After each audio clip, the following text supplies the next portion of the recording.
Hello, talented, brilliant, incredible, amazing, show-stopping, spectacular individuals. Welcome to whatever the fuck this is, in which we will be discussing the cinematic masterpiece that is Alvin and the motherfucking Chipmunks. Okay, so where do I start? One day I was bored as hell and then some childhood flashbacks came back into my memory. I recall those days where I would spend the whole weekend watching just Alvin and the Chipmunks trilogy that I had on DVD. I specifically remember that I loved those fucking movies with all my heart for some stupid reason that I just cannot physically understand anymore. Anyways, I gave the first movie a watch after like 10 years from seeing it, and let me tell you, the experience was fucking different. This movie reminds me just how bad my taste in movies was when I was a kid. I cannot understand how I was even able to tolerate the mere presence of these three little fuckers. I normally do not condone these levels of hatred and anger towards fictional characters from children's movies, but oh, these little bitches, that ass make me want to end my life. But anyways, if you want to hear me absolutely shit on a movie whose target audience I no longer belong, then stay bestie because we're in for a long motherfucking ride, hell yes. Points, lightning, choice. So, Alvin and the Chipmunks, movie released in 2007, starring these people over here, is a film based on the characters created in 1958 by this man right here.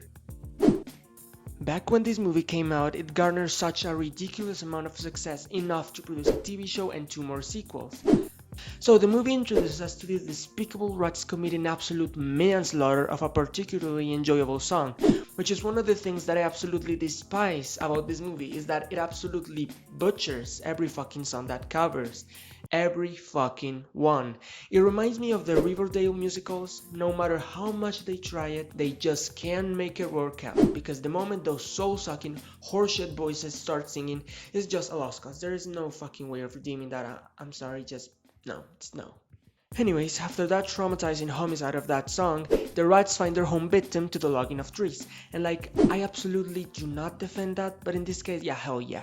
I hope that fucking tree crushes them and kills them once and for all. But sadly, that doesn't happen because obviously we wouldn't have a movie. So yeah, anyways, the tree is put in a truck with the rats inside, and after some shots of the truck driving long distances, we're introduced to Dave Seville. And Dave attends an appointment with infamous Ian, an executive at a music label or whatever. So anyways, Dave presents a song he believes is the bomb, but it's like so bad that Ian just can't help but say, "Dear dumb ass, every thought in your mind is dumb. Every word you speak is dumb.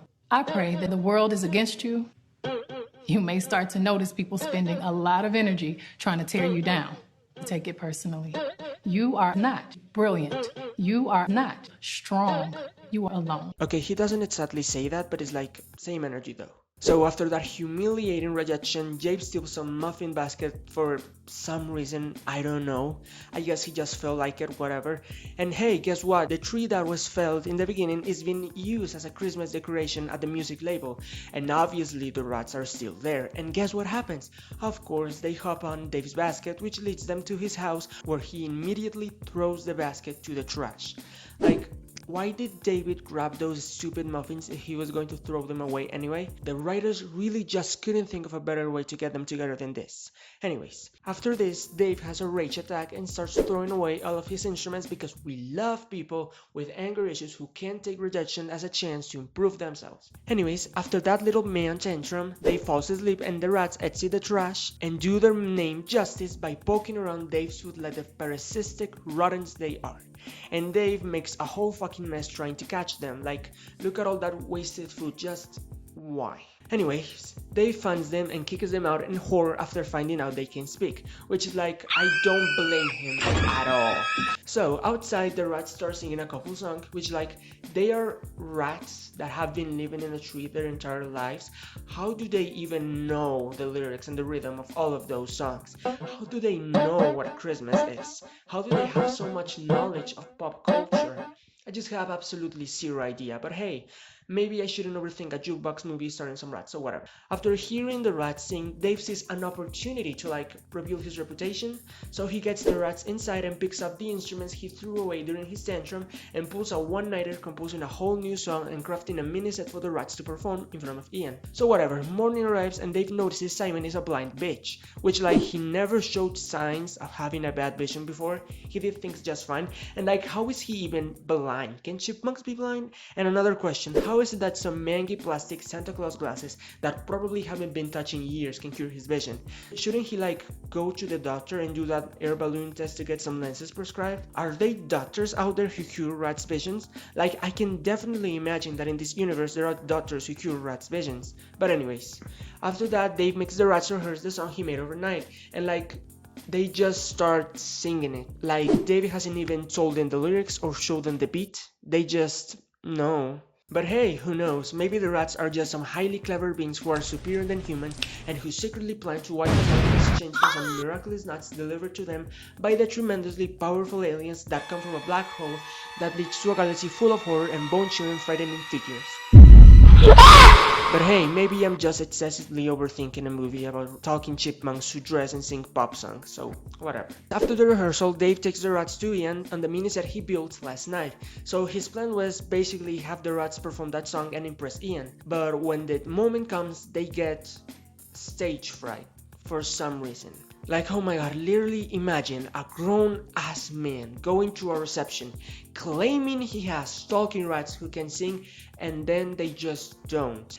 Just imagine the embarrassment from that. This scene provokes me an overwhelming feeling of wanting to put my head in a hole full of pitch darkness and horror and then just stay there for the rest of my miserable existence. I really hope there's an alternate universe where I'm doing something actually helpful and useful instead of shitting on a kids movie I'm taking way too seriously. Anyways, after that seriously awkward moment, Dave goes to his advertising job where he is proposing an idea for a commercial or whatever. It seems to go well, but the rats call him right when he was talking, and apparently they are in trouble because Alvin was sucked up by a vacuum and the motherfucking faucet is going to flood the house. But Dave thankfully sends them to eat shit because he's having an important meeting right now, so whatever. He proceeds with his proposal and it turns out the rats just went all Picasso on Dave's production board. And I ask, once again, how the hell do the rats know how to write and draw? Because it's if the movie gave us a little backstory about how the rats learned all of the stuff they know, then it will make a little bit more sense how they are so familiarized with pop culture and Christmas and whatever. I guess asking for a little bit of sense in a completely senseless movie is too much, so sorry. So later, Dave is obviously fired from his job, and he returns to his home to find it vuelta una mierda. It's seriously revolting how they have so little care for their environment. They are literally a fucking plague. I've always had a strong, passionate hate toward rodents. I'm actually questioning my life at this point. Seeing a rat being caught having a bath on a dishwasher definitely wasn't something I had planned for today. But hey, sometimes life is unpredictable, and when life gives you lemons, but instead of lemons it gives you singing rats, you gotta do I don't know, I guess fucking exploit them into burnout to make millions of dollars. And then when they become dated, sell them to crazy scientists who will absolutely offer you tons of money to investigate and test the shit off of them, because what the fuck, talking rats. Anyways, Dave has a little mental breakdown and starts to blame the rats for everything, which deserved 100%, but whatever, he stops once he hears Claire's message where she says she's going to have dinner at his place. And you may wonder, who the hell is Claire? Well, she's Dave's ex-girlfriend, but she doesn't really matters. I don't really know why she's here because she's only present in this movie. After this, she completely disappears from the saga. We never hear from her again, and it kinda bothers me because in the movie her relationship with Dave and them getting back together is kinda relevant. So why are they just separated in the next film without no explanation whatsoever? Kinda weird, I guess, but that's okay because no one really gives a fuck. Okay, so after Alvin messes up Dave's and Claire's dinner, Dave has had enough and starts writing a letter to the rats, inviting them in a very kind and polite way to get the hell out of his house. But sadly, he regrets it at the last minute and tosses the letter under the bed instead of throwing it in the trash like a normal person. I really hope no one finds it and takes it out of context to generate forced conflict. But hey, I don't think so. The writers are so much more clever than that. They are not going to do it. That will be so obvious and stupid. Right? 2 shots of vodka. Whatever, Dave goes to sleep and the rats feel very sorry for everything they caused, so they decide to take a motherfucking taxi to Ian's home. Yeah, I guess I don't really need to mention how what the fuck that was, because why the hell will a taxi stop to pick up some rats?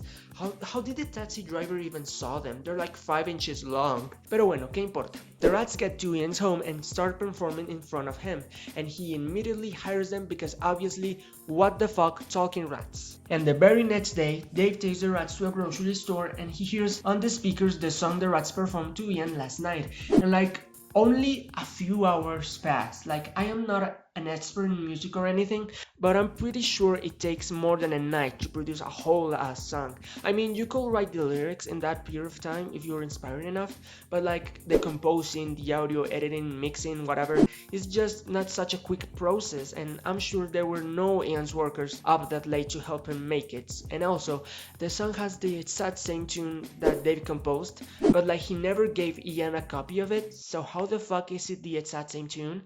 What the hell? Make it make sense. What's not clicking? What's not clicking? But whatever.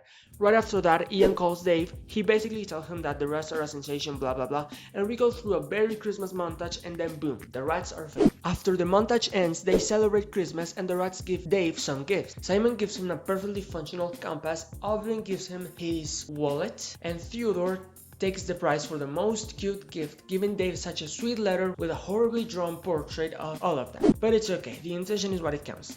And hey, guess what? The rats aren't the only ones with gifts to offer, because Dave gives them saving bonds and tells them that in 7 years they will be able to use them. But I'm sorry to tell you this, Dave, but in 7 years these little motherfuckers will be dead as fuck. So my advice is to pocket everything and run away and just leave them in their misery. The money will have been wasted on them anyway.